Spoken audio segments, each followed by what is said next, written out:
अच्छा खालिद साहब एक चीज मैं ਤੁਹਾਨੂੰ अर्ज करना चाहना था। हाँ जजमेंट ਜਿਹੜੀ है वो जरूर देख लेना। हाँ 7 मेंबर जजमेंट है कितनी जी? और जी ये अपना सो मोटो हैगा नंबर 4 ऑफ 2010 हाँ रिपोर्टेड है सर। ये 7 member judgment 2012 supreme court page 553 उत्ते। अच्छा जी ठीक है ना जी। मैं देख लेना जी। ਜਿਹੜਾ ਵੀ ਵਕੀਲ ਤੁਹਾਡਾ ਕਰ ਰਿਹਾ ਕਹਿਣਾ ਜਰਾ ਦੇਖ ਲੈਣਾ हाँ ਉਹਦੇ ਚ ਹੈਗਾ ਕਿ ਵੀ ਅਗਰ ਚਲੋ ਬਾਰੇ ਤੁਸੀਂ ਪੜੋਗੇ ਤਾਂ मैं ਤੁਹਾਨੂੰ पढ़ ਪਤਾ लेना ਹੋਏਗਾ। मैं समझता था मैं जी वो भी देख लीती है जजमेंट जी 7 ਮੈਂਬਰ ਬੈਂਚ ਹੈਗੀ ਹੈ ਜਿਹਦੇ ਚ ਉਹਨਾਂ ਨੇ ਕਿਹਾ ਕਿ ਜਦ ਤੱਕ ਐਕਟ ਨਹੀਂ ਬਣਦਾ ਉਹਦਾ ਤੁਸੀਂ ਜਿਹੜਾ ਗੌਰ ਨਾਲ ਪੜੋ ਤੇ ਉਹਦਾ ਕਲਾਸ 3 ਮੈਂ ਹੈਡ ਨੋਟ ਤਾਂ ਲਿਖੇ जी जी ਤੇ जी ਉੱਥੇ ਉਹਨਾਂ ਨੇ ਰਸਤਾ ਦਿੱਤਾ ਹੋਇਆ ਹੈ ਉਹ ਮੈਂ ਤੁਸੀਂ ਦੇਖ ਲੈਣਾ ਮੇਰਾ जी सर मैं देखा है हाँ ਉਹ ਵੀ ਤੇ ਸਾਡੇ ਕੋਲ ਵੇ ਆਊਟ ਹੈ। ਉਹ ਵੇ ਆਊਟ ਹੈ ਵੇ ਆਊਟ ਹੈ ਸਾਡੇ ਕੋਲ ਅਦਰਵਾਈਜ਼ तो केस ही नहीं सी बनता है। ਹਾਂਜੀ ਬਿਲकुल ਠੀਕ ਹੈ मैं अभी हुणे और देख दूसरा फायर साहब हाँ अगर कोई बंदा तैयार होवे ਤੁਹਾਡਾ ਮੁਨੀਰ ਅਹਿਮਦ ਖਾਨ ਵਾਲਾ ਨੇ ਇਸਤੇਮਾਲ ਕਰ ਲਓ हाँ ਇਸ ਕੰਟੈਂਪਟ ਆਫ ਕੋਰਟ ਦਾ ਬਿਲਕੁਲ ਕਲੀਅਰ ਕੇਸ ਹੈ। ਉਹ ਵੀ ਹੋ ਰਹੀ ਉਹ ਵੀ ਹੋ ਰਹੀ contempt of court the case ਹੈ। ਉਹ ਵੀ ਹੋ ਰਹੀ ਦੇਖੋ ਸਾਲ ਜੋ ਕੁਝ ਹੋਇਆ ਹੈ ਆਜ਼ਾਦ ਜੰਮੂ ਕਸ਼ਮੀਰੀ ਉਹਦੇ ਬਾਅਦ ਤੇ ਕੋਈ in fact ਮੇਰੇ ਹਾਲ ਜੀ we are just waiting for the ਐਵੇਂ ਹੁਣੇ ਆਰਡਰ ਕਰਦੇ ਪਏ ਨੇ ਉਹ 3 ਮੈਂਬਰ ਬੈਂਚ ਸ਼ਾਇਦ another half an hour 1 hour and we are filing a contempt application file हो रही है। चल ठीक थैंक यू सर। बिस्मिल्लाहिर्रहमानिर्रहीम। अस्सलाम नाज़रीन, प्रोग्राम न्यूज़ टाइम में खुश आमदीद। मैं आपका मेज़बान नजम अली ख़ान और आपने ये तमाम गुफ्तगू सुनी जो कि साबिक़ chief justice of Pakistan Saqib Nisar और पाकिस्तान तहरीक इंसाफ के मारूफ वकील जो हैं ख्वाजा तारिक रहीम उनके दरमियान हो रही थी। जब हम इस गुफ्तगू को देखते हैं तो इससे 2-3 चीज़ें वाज़ेह तौर पर अख्ज़ की जा सकती हैं। पहली चीज़ ये है कि एक मरतबा फिर अदलिया की तरफ से एक वज़ीर आज़म को नाअहल करने के हवाले से मनसूबाबंदी की जा रही है और ये प्लान जो बनाया जा रहा है इसमें साबिक़ चीफ़ जस्टिस जो हैं वो इसमें शामिल हैं और वो इसका हिस्सा बन रहे हैं, बल्कि इसकी डायरेक्शंस जो हैं वो जारी कर रहे हैं।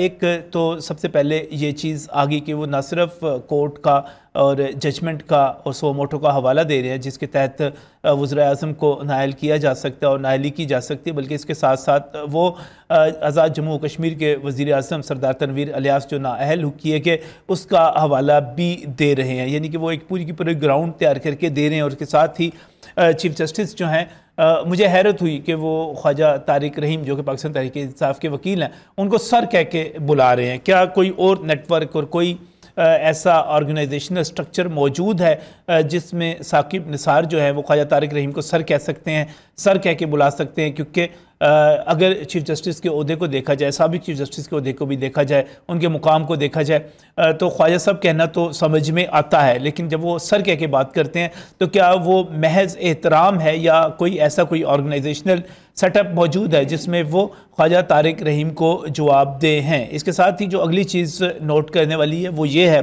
कि ख्वाजा तारिक रहीम से गुफ्तगू करते हुए वो इस्तेमाल करने का कह रहे हैं। और किसको इस्तेमाल करने का कह रहे हैं? मुनीर अहमद ख़ान को इस्तेमाल करने का कह रहे हैं। और मुनीर अहमद ख़ान को इस्तेमाल किस तरह करना है कि उनके ज़रिए तौहीन अदालत की रिट दायर करवा ली जाए। इसका मतलब क्या हुआ कि एक तो अदालतें जो हैं बाज़ चीज़ों पर सो मोटो लेती हैं, लेकिन दूसरी तरफ क्या अदालतों के पास और आला अदालतों के पास ऐसे लोग मौजूद हैं जो उनके कहने पर, उनके इशारे पर रिट दरख्वास्तें दायर करते हैं और फिर उसके नतीजे में वो नतीजा और वो फैसला दिया जा सकता है जो कि जज हज़रात पहले से सोच के बैठे हुए होते हैं और इसका नतीजा भी वही निकलेगा। यानी कि अगर आप पहले से सोच के बैठे हुए हैं कि आपने वज़ीर आज़म पाकिस्तान को नाअहल कर देना है तो उसके लिए आप एक रिट दायर करवाएंगे, एक दरख्वास्त दायर करवाएंगे और उसके लिए बंदे को भी पिन पॉइंट करेंगे। उसके लिए आप पहले से जो केसेस मौजूद हैं उनकी बेस भी बनाएंगे, उसकी बुनियाद भी बनाएंगे, यानी कि कानूनी बुनियाद बन जाएगी, एक अदालती नज़ीर सामने आएगी कि ये फ़लाँ माजी में ऐसे हुआ था। और उसके साथ ही आप हवाला भी देंगे मौजूदा हालात में वज़ीर आज़म आज़ाद कश्मीर के अपने ओहदे से हटाए जाने का। इसको हुकूमत ने जिस तरह लिया है वो तो एक अलहदा मसला है, लेकिन इसके साथ साथ जो इस वक्त अदालती जो सारा एक सिनेरियो चल रहा है उसके अंदर साकिब निसार साहब का मुतहरिक होना, इस किस्म के मशवरे देना, ये बड़ा ही अहम है। इस पर वज़ीर कानून ने कहा है कि ये पर्चा आउट हो गया और ये फिक्स्ड मामला है और एक फरीक को फ़ायदा दिया जा रहा है और ये कोशिश की जा रही है कि कटहरे में लाकर खड़ा किया जाए।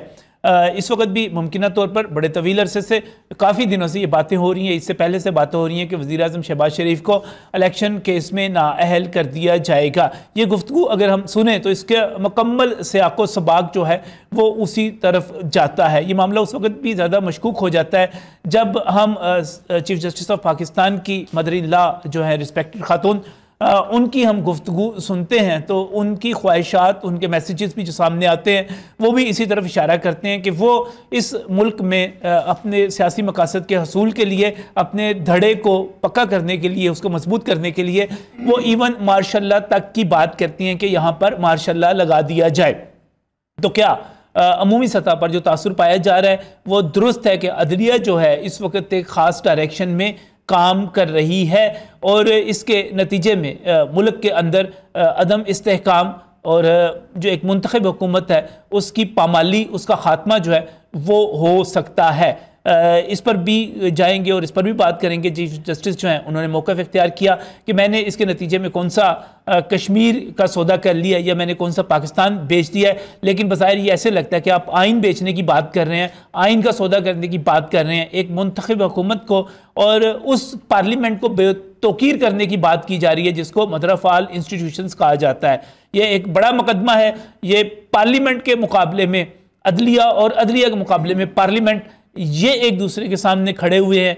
ये वो मुकदमा है और ये एक और लड़ाई है।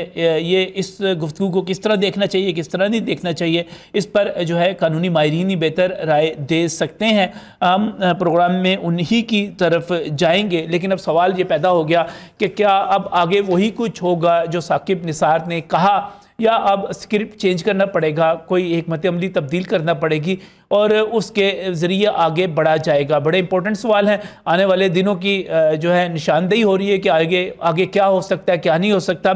मैं अपने पैनलिस्ट जो हैं उनकी तरफ जाना चाह रहा हूँ, आपसे तारुफ करवाना चाह रहा हूँ। सबसे पहले मैं मशकूर हूँ सफदर शाहीन साहब हमारे साथ यहाँ पर मौजूद हैं। आप advocate supreme court of Pakistan हैं, कानूनी मामलात में एक वाज़ेह और दो टोक राय रखते हैं। बहुत बहुत शुक्रिया आपका सदर साहब हमें यहाँ पर ज्वाइन करने के लिए। इसके साथ में मशकूर हूँ मियाँ शरीफ ज़फ़र जोइया साहब हमारे साथ यहाँ पर मौजूद हैं। आपका तल्लुक़ मुस्लिम लीग नून के लायर्स फोरम के साथ है और इस वक्त जितनी भी ये एक चल रही है इस पर मुस्लिम लीग नून का एक ख़ास नुक्ता नज़र है। आप advocate supreme court of Pakistan है, बहुत बहुत शुक्रिया आपका भी हमें यहाँ पर ज्वाइन करने के लिए। सफदर शाहीन साहब, ये जो सारी गुफ्तगू हुई, साबिक चीफ जस्टिस जो है तारिक रहीम साहब को सर कह के बुला रहे हैं, लगता है कि कोई और ऐसा सेटअप मौजूद है जिसमें वो उनको ओबे कर रहे हैं, उनको फॉलो कर रहे हैं। ये सिर्फ रिस्पेक्ट का तासुर है या कोई और भी चीज़ है? पहली बात तो ये होगी और दूसरी बात ये हो गई कि एक प्लान बन रहा है कि आप ये कर लें, आप वो कर लें, आप फलां केस को देखकर एक रिट फाइल करवा लें। और तीसरा ये कहा जा रहा है कि आप इस्तेमाल कर लें, मुनीर अहमद खान को इस्तेमाल कर लें।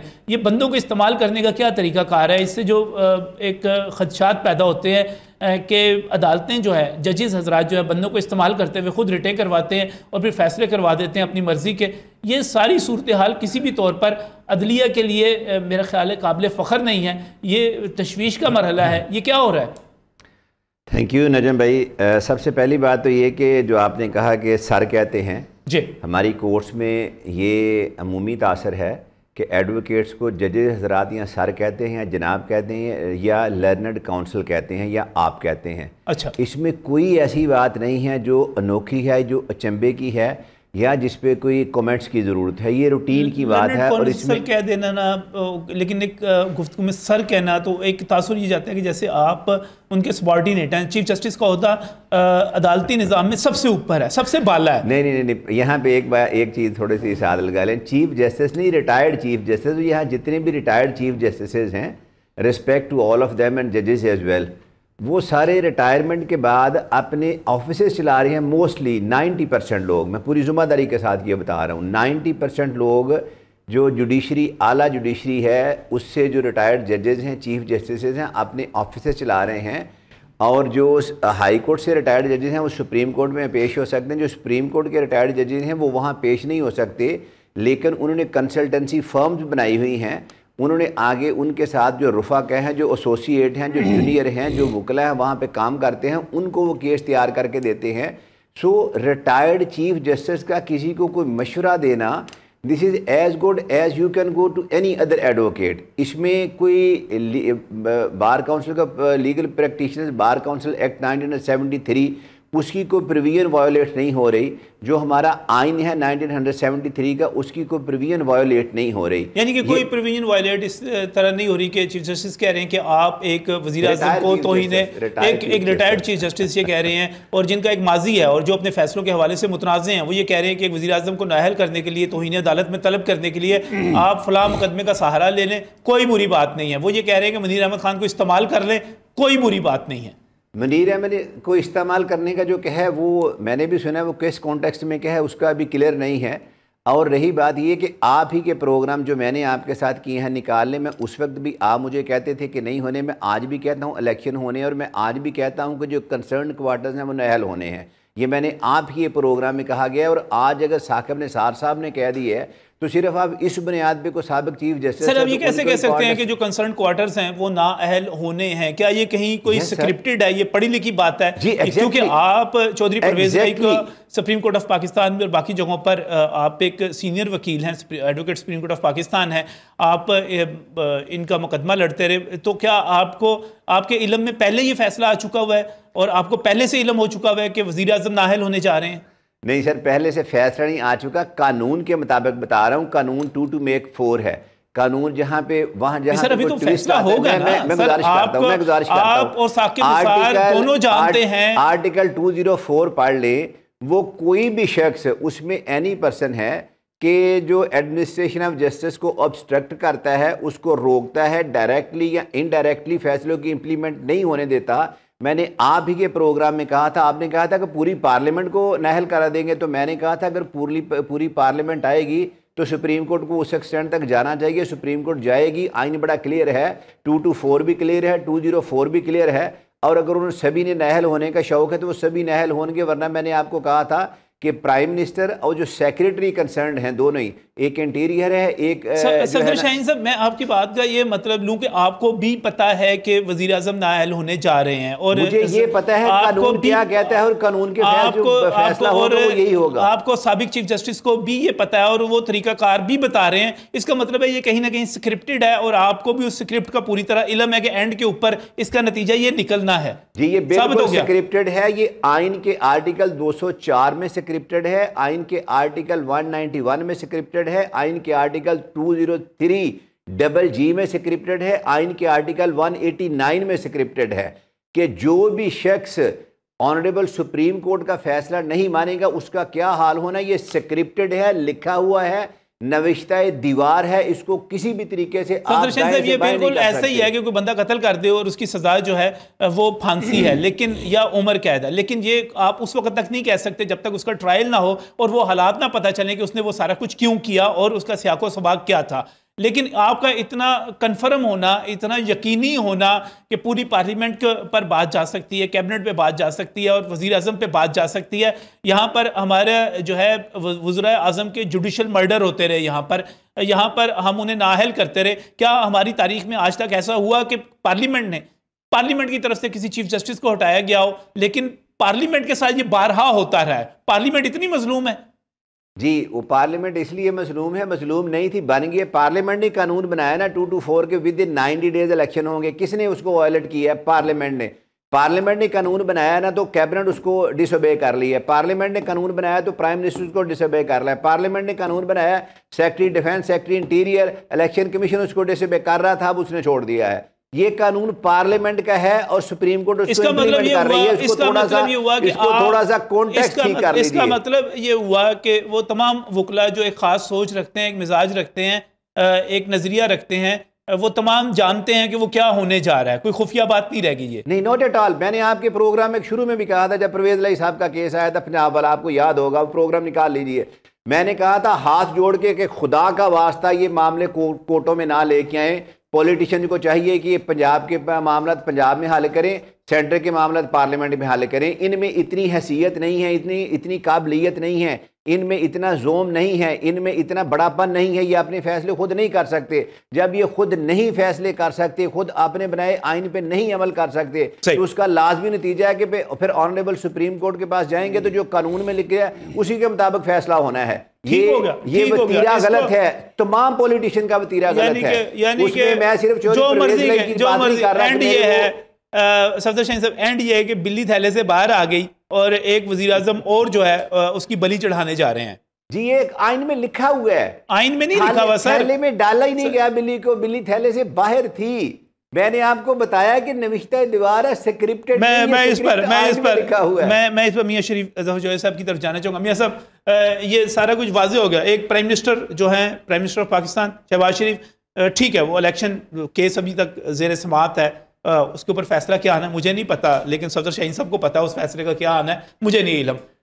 लेकिन उसके नतीजे में जी मैंने बताया आइन में जो लिखा है उसके मुताबिक जो बिल्कुल सही है, जो जिस तरह में लिखा हुआ है कर दियो ना वो तो मैं ट्विस्ट वाली बात ही कोई नहीं है सर। आपने कहा कि ये फैसला आ रहा है, आपने कहा मुझे ये फैसला आ रहा है, मैंने कहा मुझे नहीं पता ये फैसला आ रहा है कि नहीं आ रहा। मैं तो मौजूद कोर्ट और हमारी जो सुप्रीम कोर्ट है, मैं अभी भी समझता हूँ कि तमाम तरह ऑडियो लीक्स आने के बावजूद, और वो जिसको हम बहुत ज़्यादा हाईलाइट कर रहे हैं कि फैमिली की तरफ से भी बड़ा दबाव है, उसके बावजूद मैं समझता हूँ कि इंसाफ होगा, इंसाफ होना चाहिए। जी साहब, प्राइम मिनिस्टर ऑफ पाकिस्तान नाअहल होने जा रहे हैं।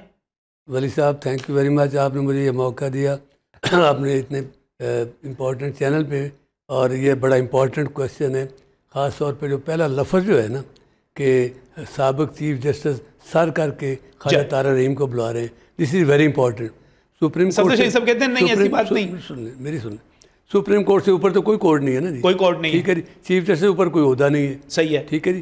चीफ जस्टिस रिटायर हो जाए तो उसका एहतराम तो हम वैसे ही करते हैं ना जी। तो वो अगर किसी मेरे जैसे वकील को सर करके बुला रहा है तो ये कैसी बात है, मतलब ये कैसा कल्चर है। हम जो है इसमें कुछ ना कुछ अंदर है, मसला है। ऑफ कोर्स मैं एक ओपनली कहूँगा और बमांगे दोल कहूँगा कि हमारे मौजूदा चीफ जस्टिस उमर बंदयाल साहब और साकिब निसार एक पेज पे हैं, उनको मशा दे रहे हैं, उनको कह रहे हैं कि आप फ़लाँ को वकील कर लें, और ख्वाजा तारा रहीम को सर के कह करें, फिर रेफरेंस दे रहे हैं कि फ़लाँ सुप्रीम कोर्ट का फ़लाँ जो है साइट वो साइट कर लें। तो ये क्या है, हो क्या रहा है। मेरे भाई सफदर साहब ने एक जो बात की है, जब ये हाई कोर्ट में पेंडिंग था मसला और सिंगल बेंच एक लाहौर का बेंच जब ये ऑर्डर कर चुका है कि इलेक्शन हो, तो फिर उसके बाद ICA में गवर्नमेंट चले गए नून लीग वाले। अब ये है कि उसमें सुप्रीम कोर्ट को सो मोटो लेटर ज़रूरत नहीं थी।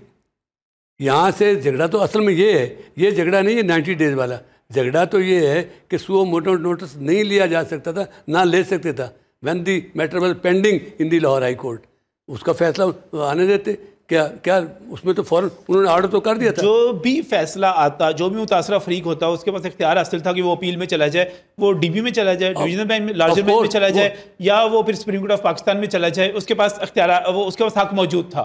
सर ICA में मैक्सिमम 1 या 2 दिन लगने थे, इससे ज़्यादा टाइम नहीं लगता। मैं 58 ईयर में स्टैंडिंग है, मैं सीनियर एडवोकेट सुप्रीम कोर्ट का, तो ये जो है मैंने आपने ये गुफ्तगू सारी की सारी सुनी जो कि चीफ जस्टिस ने ख्वाजा तारिक रहीम साहब के साथ की, इससे आपको क्या लग रहा है कि ये सारा कुछ आगे इसका एंड रिज़ल्ट क्या होगा? इसका रिजल्ट सर बड़ा ही ख़तरनाक है, और हम बड़े भंवरे फंस चुके हैं। पहले जब से पाकिस्तान बना है तो हमेशा ये होता रहा है, सियासतदान कहते रहे कि जी नाज़ुक तरीन दौर से गुजर रहे हैं, नाज़ुक तरीन, वो तो सियासी ना रहता, लेकिन अब एक्चुअली इस वक्त तो हम बिल्कुल भंवरे फंस चुके हैं। ये यहाँ साथ इसके बाद मैं इमरान खान की बात कर दूँ, मैं 2000 से पहले ट्वाइस मेंबर रहा हूँ पंजाब बार काउंसिल का जी, फिर 94-99 में टर्म में चेयरमैन इलेक्ट्रिक कमेटी रहा हूँ।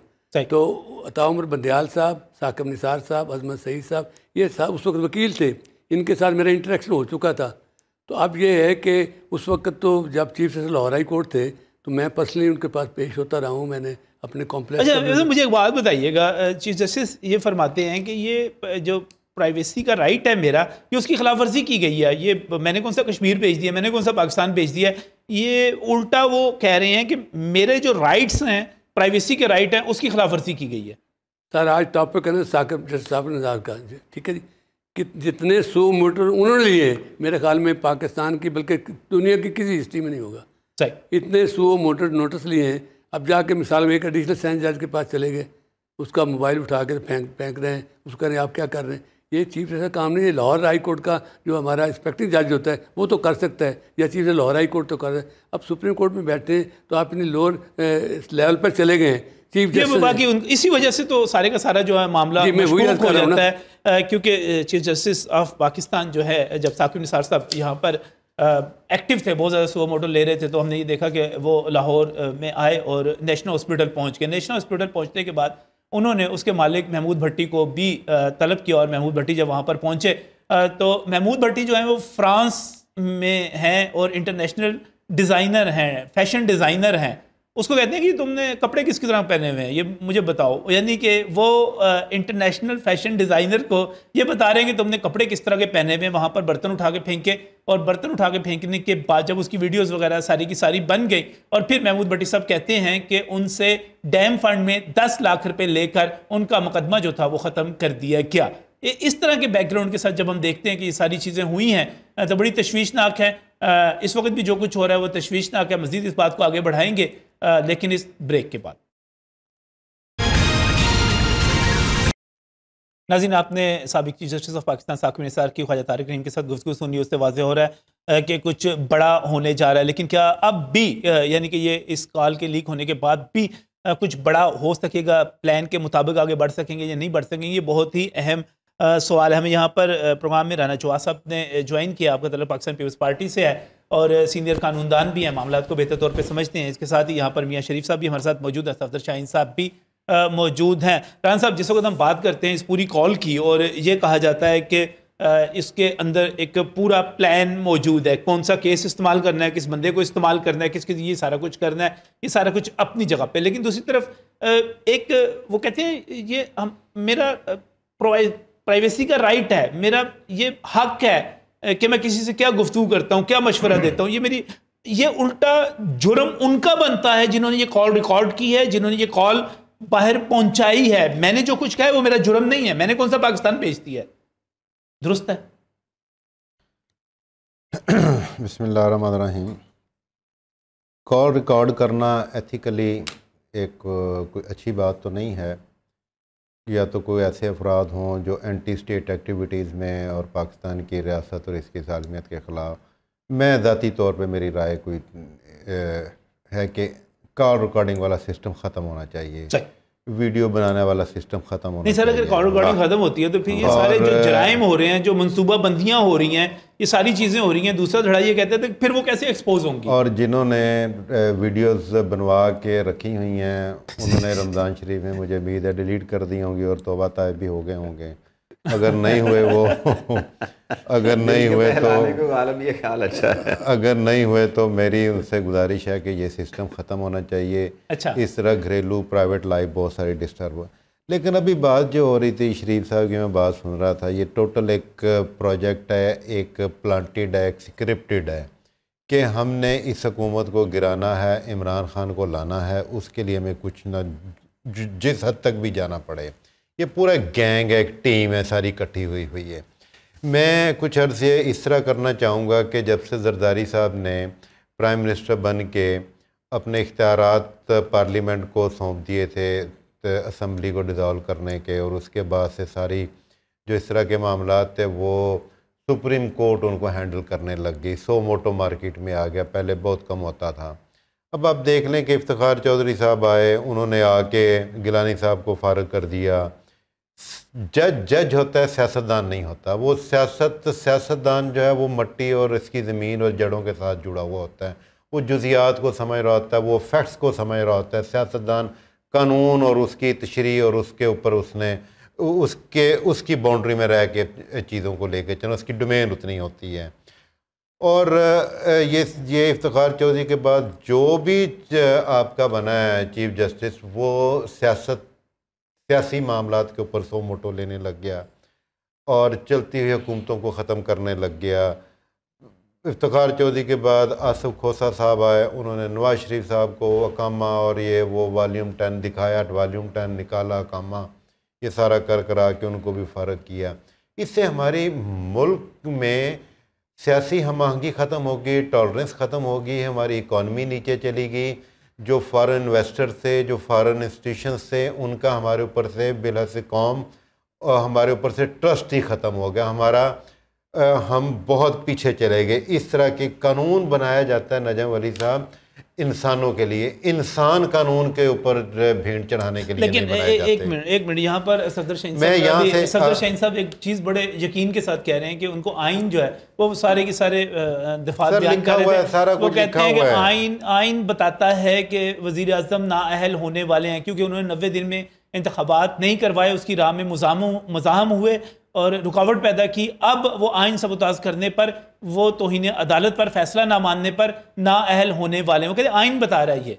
सर 90 डेज लिखा हुआ है कॉन्स्टिट्यूशन में, सही, और सुप्रीम कोर्ट ने जो फैसला दिया वो 90 डेज में कुछ दिन ऐड करके और 14 मई की डेट दी गई। ये 120 डेज कर दिए उन्होंने ना, 14 जनवरी को 14, यानी कि खुद सुप्रीम कोर्ट ऑफ पाकिस्तान क्या ने 120 90 दिन को 120 दिन बना दिया। क्या 120 दिन जो उन्होंने दिए वो गैर आईनी है? क्या अब जो मुज़ाकरात के बाद कुछ डेज एक्सटेंड करना वो चाहते हैं कि जाओ इमरान खान से पूछो, जो इमरान खान तमाम जमातों को डिक्टेट करेगा उसके ऊपर अपना कंसेंसस बना के लाओ डंडे के तौर पे, क्या वो आईनी होगा? देखें, आइन में ये बहुत सुप्रीम कोर्ट के मेरे दोस्त बैठे हुए हैं, हमारे कुलीग हैं। देखें, एक डायरेक्टिव क्लास होती है, एक मैंडेटरी क्लास होती है। ठीक, कानून में गुंजाइश मौजूद थी तो 90 से सुप्रीम कोर्ट ने 120 दिन किए। आइन में कोई गुंजाइश होगी, कोई चीज़ होगी तो 2008 में डेट आगे हुई थी। आइन में अब भी कुछ, अब कहते हैं ना सुप्रीम कोर्ट के जनाब हम गुंजाइश निकाल लेंगे, अब तो वो फैसला दे चुके, फैसले में भी गुंजाइश निकाल लेंगे। हुकूमत नहीं कर सकती, हम कर सकते हैं जी। वो तो अब सारा कुछ, वो तो आप ही शरबत हैं, आप ही बोतल हैं और आप ही बोतल का वो कॉक, वो सारे बन गए हैं। सारा कुछ सरकार खुद ही हैं, वो सुप्रीम कोर्ट भी वो हैं, कंप्लेनेंट भी वो खुद हैं, और क्या कहते हैं उसके बाद अभी एक और चीज़ के ऊपर यहाँ पर बड़ा इख्तिलाफ हुआ और ये एक लफ्ज़ अंदर इस्तेमाल किया गया, मुनीर अहमद को इस्तेमाल कर लें। इलेक्शन कमीशन भी वो हैं, और इस्तेमाल, ये राना साहब ये इस्तेमाल किस तरह करना है जो हमें आम बंदे को या एक स्टूडेंट के तौर पे समझ आती है। इस्तेमाल करना तो यही हुआ कि एक बंदे को लाएं, वो एक रिट दायर कर दे और उसके ऊपर जज जो है उसकी मर्जी का, अपनी मर्जी का फैसला दे दे। इसके अलावा क्या इस्तेमाल क्या हो सकता है? मुनीर अहमद का इस्तेमाल क्या हो सकता है? मुनीर अहमद का इस्तेमाल, मैं कहा वो कंटेम्प्ट की बात कर रहे थे, जहाँ तक मेरा ख्याल है कि मुनीर अहमद खान के थ्रू जो है वो कंटेम्प्ट फाइल की जाए। मुनीर अहमद का है, मैंने खान अपनी तरफ से लगा दिया जी, मुनीर अहमद। तो कंटेम्प्ट की मेरा ख्याल वो बात कर रहे थे। ये एक डिज़ाइन है। मैं गुजारिश ये कर रहा हूँ, जब से ये जजीज़ इफ्तिखार चौधरी के बाद सुप्रीम कोर्ट के जजीज़ आए हैं, ये सरकार सेलिब्रिटीज़ बन गए हैं, ये हीरोज़ बनना चाहते हैं, ये एम्बिशियस हो गए हैं। इन्होंने सियासतदानों से बढ़ चढ़ के रिश्तेदारियाँ की हुई हैं। ये अपने बच्चों को टिकटें दिलवा रहे हैं, अपने दामादों को टिकटें दिलवा रहे हैं, उन्हें मिनिस्ट्रियाँ दिलवा रहे हैं। ये वो जुडिशरी रही नहीं है सरकार। मैं तो ये आपसे अर्ज़ करना चाहता हूँ कि सुप्रीम कोर्ट के जज को, चीफ जस्टिस को रिटायरमेंट के बाद ही अपना वो वक़ार और डेकोरम वो बरकरार रखना चाहिए। उसके सीने में बेशुमार राज हैं। ये अभी से अपना और अपने बच्चों का मुस्तकबिल, अपनी सीटों को बेच रहे हैं, ये अनड्यू फेवर ले रहे हैं वहाँ से बैठ के। अब ये इतने सेलिब्रिटीज़ बन गए कि इनकी औलादें, इनके बच्चे इंजॉय करते हैं जाके वो कमेटी पार्टियों में और दूसरी पार्टियों में जाके ये वो बताते हैं कि पापा ने यूँ किया और अंकल ने यूँ किया और अंकल को मैं ये कह दूँगा। अपनी डीलें, अपने सौदे चल रहे हैं वहाँ पे।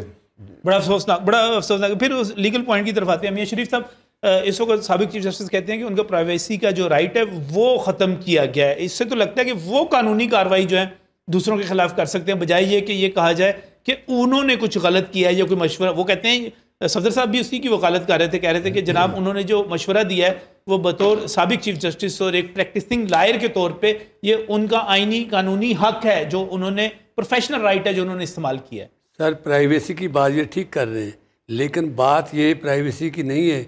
यहाँ कॉन्स्पिरेसी है, साजिश है कि किस तरीके से किसी आदमी को नायल किया जाए।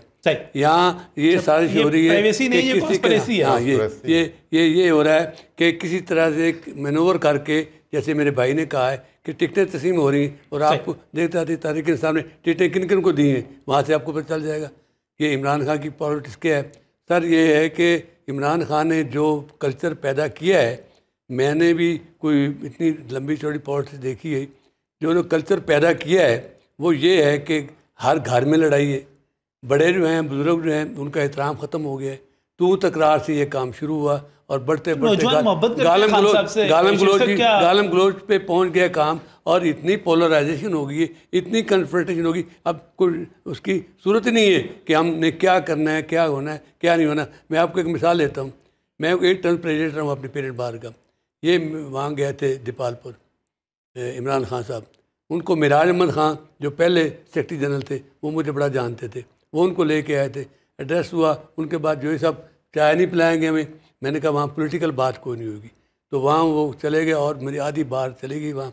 तो वहाँ उन्होंने कहा कि हम आपको बड़ा 2005 की बात है, उस वक्त ये तलाश कर रहे थे बंदे कि हम आपको पंजाब में बहुत बड़ी जिम्मेदारी देना चाहते हैं, आपने पीपल पार्टी में बहुत काम किया है, आपको जिम्मेदारी देते हैं तो आप कबूल करें। मैंने कहा हाँ साहब, आप खिलाड़ी ज़रूर हैं लेकिन आप अनाड़ी हैं, पाकिस्तान को आपकी कश्ती पाकिस्तान की बीच में डबो देंगे। अब भी मैं ये कहता हूँ, बार बार कहता हूँ कि वही कुछ हो गया है जो इमरान खान करना चाहता था, अनाड़ी है ना। अब उसमें जितने यू टर्न लिए, कितनी उतनी उसने गलत बातें की हैं, ये जो कल्चर जो खराब किया इसमें जो सारी कॉल्स का जो बाकी हमारा निज़ाम हमारा सही है सर, हमारा निज़ाम ही खराब हो गया, हमारा घरेलू निज़ाम खराब हो गया है, सोसाइटी का निज़ाम खराब हो गया है, पोलराइजेशन, कन्फ्रंटेशन, बड़े को लिहाज को नहीं है। अब जो हमारे जो वकला हैं, जो सीनियर वकला हैं, जो संजीदा वकला हैं, उनका और सोच है। जो यंगस्टर्स आ रहे हैं उनमें कई जाली डिग्रियों वाले भी हैं, उनका कल्चर और है। आप देख रहे बार को भी डिवाइड कर, बार कभी डिवाइड नहीं हुई थी, पाकिस्तान बार काउंसिल वो भी डिवाइड होगी, सुप्रीम कोर्ट भी तो अभी इंटैक्ट है अभी, लेकिन लाहौर हाई कोर्ट बार और ये यहाँ कुछ ऐसे आंसर हैं।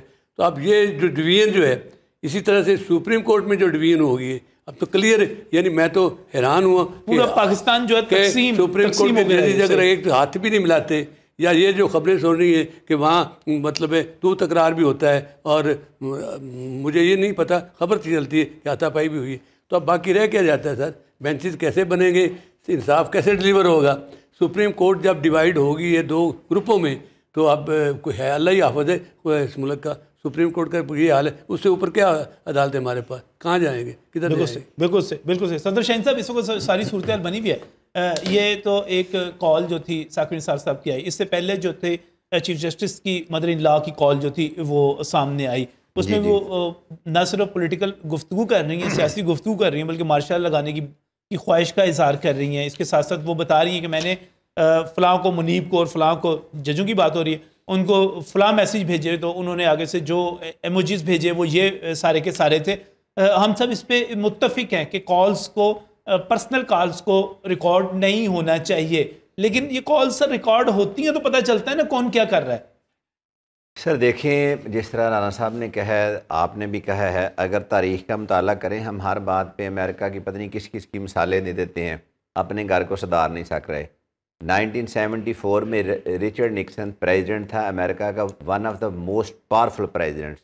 उसने वाटरगेट स्कैंडल में कॉल रिकॉर्ड की, कॉल बगिंग की, पता चल गया, इन्वेस्टिगेशन हुई तो he was forced to resign. ये इतना बड़ा जुर्म और ऑफेंस है किसी की पर्सनल लाइफ में। Right to life article 4, right to life article 19, right to family life article 38 to 36 to 38।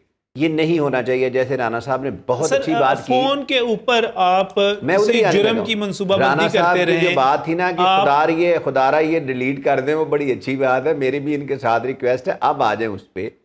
एक जनरल डिस्कशन हो रही है, जो आपने खुद कहा है कि हर घर में अब ये सियासत चल रही है। अब हर घर में सियासत चल रही है तो ये नेचुरल बात है, हमारे मुल्क का जो हालात है, और वो जो बातें हैं वो आपके फैसले को अगर इन्फ्लुएंस कर रही हैं तो फिर दैट नहीं सर, वो बच्चों के रिश्तों की बातें नहीं हो रही, ना वो ब्रांड्स की बातें हो रही हैं, ना वो कुकिंग की बातें हो रही हैं सर। वो फैसलों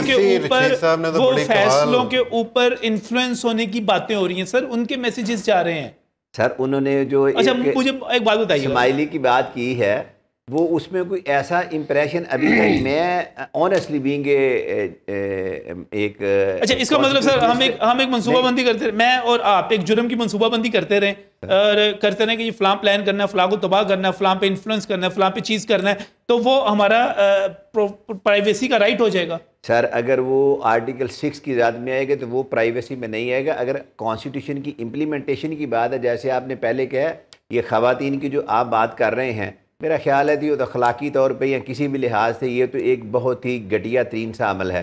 और वो अगर सब्सिक्वेंटली आपको किसी जगह नज़र आता है कि किसी फैसले पे इम्प्लीमेंट हुआ है, तो फिर आप उसको छोड़े नहीं, फिर उसको प्रोसिक्यूट करें। फिर ये ना करें, तो सारे ये ना करें कि एक फैसले तो सारे उसी सिमत में है, फैसले तो सारे उसी सिमत में नजर आ रहे हैं जिस सिमत में वो गुफ्तगू हो रही है। जो सिमत है वो कॉन्स्टिट्यूशन की सिमत है। जो मैंने आपने कहा कि स्क्रिप्टेड है, मैंने आपको 5 आर्टिकल बताए हैं, आइन बताया कि कैसे स्क्रिप्टेड है। नहीं सर, माशाल्लाह लगाने की ख्वाहिश तो किसी तरह कॉन्स्टिट्यूशन में नहीं आती, नहीं कहीं से भी नहीं आती। कतर नहीं है, कतर नहीं है। और ना ही और वो इमरान खान साहब के लिए मार्शल लगा दिया, ये भी इसको भी ना ही मेरा बड़ा सिंपल सर, बड़ा सिंपल सवाल है कि क्या आप कोई ऐसी गुफ्तगू को प्राइवेसी करार दे सकते हैं जिसमें आप किसी कॉन्स्टिट्यूशनल चीज़ के ऊपर असरअंदाज हो रहे हो या अपना रोल इलीगल प्ले कर रहे हो? सर पहली बात तो ये कि राइट टू प्राइवेसी टू ये जो है ना, to all discussion all phone calls available है, इसको ब्रीच नहीं किया जा सकता अनटिल और अनलेस, जैसे कहते हैं ना, एवरीबॉडी इज गुड अनटिल और अनलेस प्रूव्ड अदरवाइज। जब तक ये ना साबित हो जाए कॉन्स्टिट्यूशनली वायोलेट किया जा रहा है किसी फंडामेंटल राइट्स को या आर्टिकल 6 के जुमरे में आ रहा है, उस वक्त तक वो तमाम कम्युनिकेशन प्रिविलेज कम्युनिकेशन है। वज़ीर-ए-आज़म को नाअहल करने की मनसूबाबंदी की जा रही है, उसके लिए मुनीर अहमद को इस्तेमाल करने की बात की जा रही है, उसके लिए केसों के हवाले दिए जा रहे हैं, ये कॉन्स्टिट्यूशनल है? सर ये टोटल कॉन्स्टिट्यूशनल है। उसमें बताया जा रहा है कि वो केस ऑलरेडी ये हो चुका है। अगर मैंने पहले भी आपको बताया, अगर यही चीफ जस्टिस को आप अगर यही चीफ जस्टिस को हटाने के लिए सारी ये चीजें मेरी निकलेंगी, यही चीफ जस्टिस को हटाने के लिए, अगर यही गुफ्तगू चीफ जस्टिस को हटाने के लिए की जाए, वो भी कॉन्स्टिट्यूशनल होगी? हाँ, उनको कहेंगे सुप्रीम जुडिशियल काउंसिल में उनका केस लेके जाए, उनकी ये चीजें वो जुडिशियल होगी और उनमें कोई ऐसी बात नहीं है कि जो अनकॉन्स्टिट्यूशनल होगी। अब देखिए ना तरीकेकार है।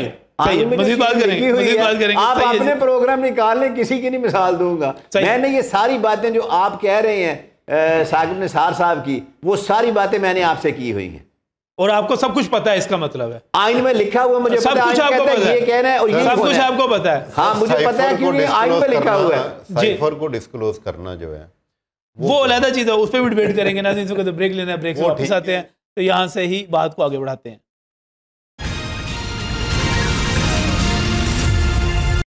Welcome back from break. नाज़रीन, जब कल परसों से समाज शुरू होगी तो फिर एक और मसला सामने आ जाएगा, वो ये है कि पार्लियामेंट की तरफ से सो मोटो पर जो चीफ जस्टिस के इख्तियारात हैं उनको महदूद करने के हवाले से और सीनियर जजों को उस में शामिल करने के हवाले से जो कानून साजी की गई है, वो इस वक्त कानून मौजूद है नहीं मौजूद।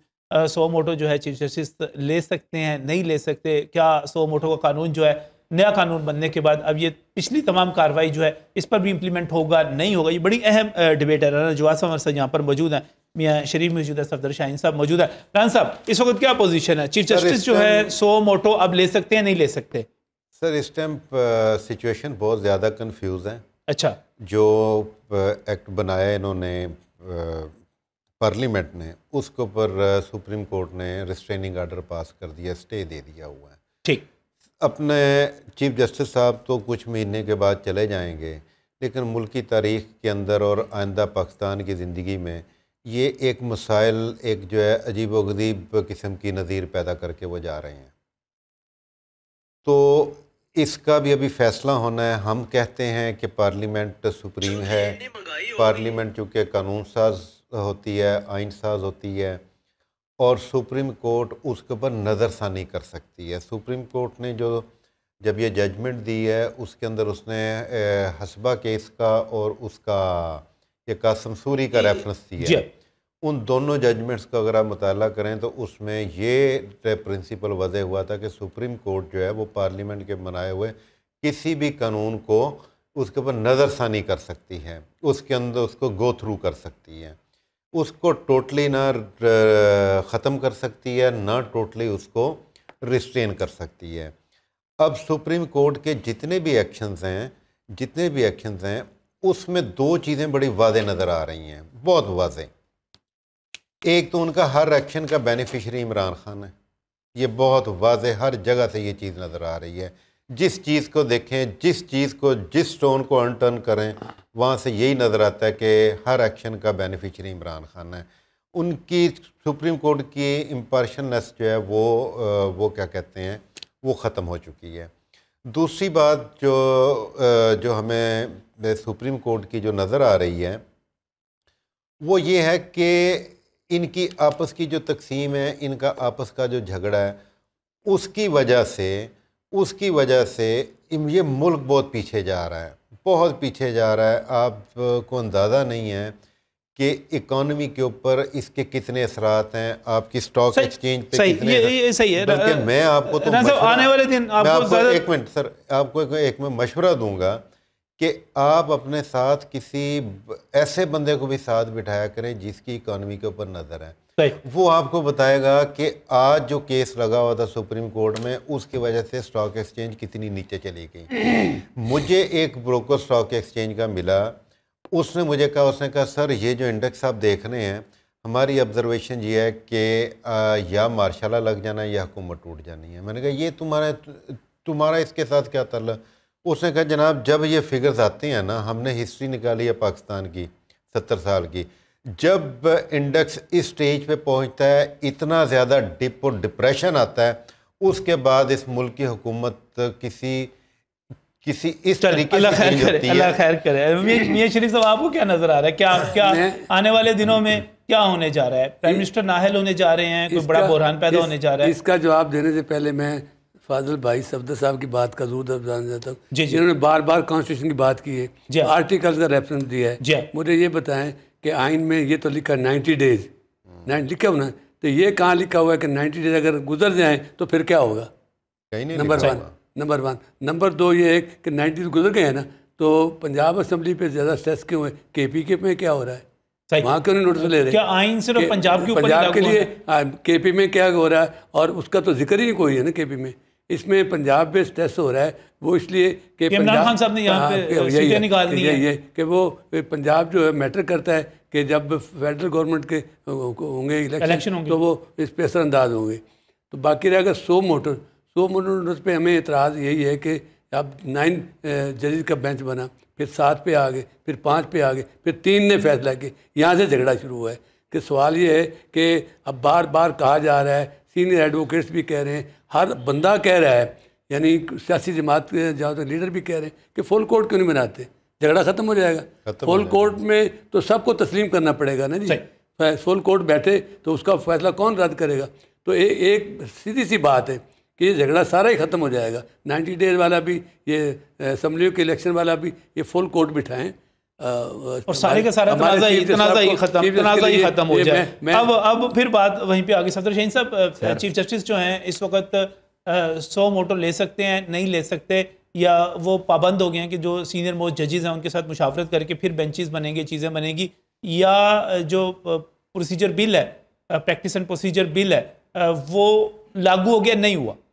नहीं, कतई नहीं हुआ, वो ऑलरेडी स्टेड है। ये तो एक बचगाना सी अप्रोच है इस पे, ये बात करना कि वो लागू हो गए, कुछ हो गया। सुप्रीम कोर्ट ने तो सर किसी भी चीज़ के ऊपर कानून बनने के बाद आता है ना, ये तो कानून बनने से पहले स्टे किसी भी चीज़ के सुप्रीम कोर्ट जो है, अभी यहाँ पे रंजो साहब कह रहे थे नजरसानी कर सकती है, गो थ्रू कर सकती है। कानून बना ही नहीं तो उसमें नजरसानी कैसे हो गई? सर, प्रेसिडेंट का असेंट फॉर्मेलिटी होता है। अगर आप आइन को पढ़ें, मेरे सीनियर दोस्त बैठे हुए मुझे एंडोर्स करेंगे, अगर वो एक दफ़ा इनकार कर दे, दूसरी दफ़ा चला जाए, तो उसमें 10 डेज या 16 डेज का टाइम है। उसके बाद वो असेंट देगा ना दे। उससे पहले मेरी सुन लीजिए ना जी, मुझे खत्म बात करने देंगे तो मैं जवाब दे पाऊंगा। समझना चाह रहा हूँ आपसे। हाँ, मैं वही, जब पार्लियामेंट ने एक बिल पास कर दिया तो पार्लियामेंट की इंटेंशन बिल्कुल वाज़ेह होगी, क्लियर होगी। अब सदर उसमें अपने तौर पे इंडिविजुअली उसको अमेंड नहीं कर सकता, चेंज नहीं कर सकता। अब वो जो असेंट आ गया, पार्लियामेंट का जो मंजूरी आ गई है, उस पर कानून अप्लाई किया जा सकता है। वो प्री मैच्योर नहीं है, क्योंकि सब्सिक्वेंटली एक चीज़ आज गलत है तो वो सुबह भी गलत होनी है। और जो उस पर स्टे दिया है, उस पर इससे पहले कई एक मिसालें मौजूद हैं। जो पहले मुझे एक बात बताइएगा, दो मिसालें देता हूँ, कानून की मिसालें दूंगा, अपनी नहीं। एक केस में तो इत्तेफाक से हम लकी इनफ कि मैं उस जजमेंट का पार्ट एंड पार्सल हूँ। सैक एम्प्लॉइज़ बिल जो आया था 2009 में, ऑनरेबल सुप्रीम कोर्ट ने उसको 17 अगस्त 2020 को सेट असाइड किया, पूरे के पूरे बिल को, एक शेक भी उसकी नहीं छोड़ी। मैं उसमें रिव्यू में भी वकील था, हमने कहा कि इसकी इतने सेक्शन है, एक एक करके डिस्कस किया जाना चाहिए। ऑनरेबल लार्जर बेंच ने कहा, 5 मेंबर बेंच था, कि जो बिल अब इंशो वाइड है उसके तमाम डिस्कस करने की ज़रूरत नहीं है। हमने कहा जी ठीक है, मान के, कोई ऑप्शन नहीं थी। दूसरा बिल जो NRO था उसको देखें, इब्सो फैक्टो टोटली उसको नल एंड डिक्लेयर किया गया। क्यों? कि वो आइन के बेसिक स्ट्रक्चर के जो है अगेंस्ट है। कानून बनने के बाद ना, एक बच्चा अभी पैदा ही नहीं हुआ तो आप बच्चे के पैदा होने पे पाबंदी कैसे लगा सकते हैं? अभी तो वो पैदा होने हैं बच्चे का पैदा होना और कानून बनना दो डिफरेंट प्रोसेस हैं। एक ही दोनों को नेचुरल चीज है ना सर, दोनों पार्लियामेंट में कानून को जन्म देना है, पैदा होना नेचुरल है, वो मैन मेड प्रोसेस है, उसको आप डिले कर सकते हैं। कौमी असेंबली ने कानून को ही जन्म देना है ना सर, और किस चीज को जन्म देने के लिए बैठी हुई है वो? मैं इससे भी, ये आम आवाम शायद ना समझ सके, इससे भी पहले जाता हूँ। आपका आइन कहता है 5 रीडिंग होगी किसी बिल की, आपकी बिल की 5 रीडिंग हुई है, ये तो इसी बुनियाद पे स्टे हो सकता है। नल एंड वाइड प्रोसेस दिया वो आइन में, उस आइन को आपके कैसे प्रोसेस यानी कि आप पक्के हैं कि प्राइम मिनिस्टर नाअहल होने जा रहे हैं? पक्के हैं, आइन में लिखा हुआ है। और जो आप कहते हैं ये स्क्रिप्टेड है, if you call it scripted, ले जनाब, आइन में पता नहीं क्या होना है और ये स्क्रिप्टेड है, ये कुछ होना ही। सफदर शाहीन साहब पक्के हैं, बहुत बहुत शुक्रिया तशरीफ लाने के लिए, मैं शरीफ साहब तशरीफ लाने के लिए। सफदर शाहीन साहब आपका भी बहुत बहुत शुक्रिया, और हमें इस पक्की इतला देने के लिए कि प्राइम मिनिस्टर ऑफ पाकिस्तान जो है नाअहल होने जा रहे हैं। अल्लाह खैर करे, अल्लाह हाफिज़।